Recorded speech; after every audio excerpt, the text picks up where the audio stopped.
Quand on fait un dessin, il faut penser à tous les cas de figure.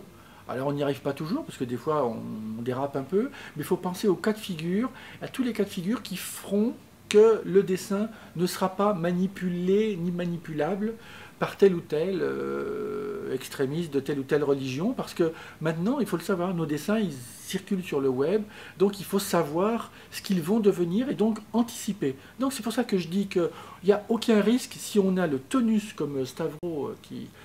il est formidable, il vient du Liban, lui il risque sa peau tous les jours, il dessine Nasrallah, le leader du Hezbollah. Bon, bah, il continue à le faire. Dilem, qui a 26 procès rien que pour l'année 2006, je veux dire, c'est quand même des grandes pointures du courage. Donc il faut absolument mêler tous ces dessinateurs, réfléchir, sentir le sens du blasphème.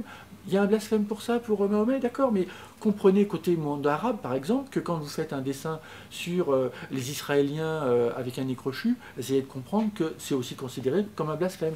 Donc on pourrait continuer à être impertinent, râleur, décapant, et puis considérer qu'on peut faire une trêve des blasphèmes, tout ce qui concerne un petit peu, tout ce qui concerne les croyances des gens ils vivent dans leur tribe des tas de choses, il faut respecter leurs croyances, pourvu que nous, on puisse après s'en prendre vraiment avec beaucoup de violence, à Al-Qaïda, Ben Laden, au Hezbollah, au Hamas, critiquer les colonisations palestiniennes par les Israéliens. Vous voyez, être libre d'être agressif sur tout ce qui se passe sur Terre. Ce qui se passe au-dessus du nuage, c'est le dossier, on verra ça plus tard.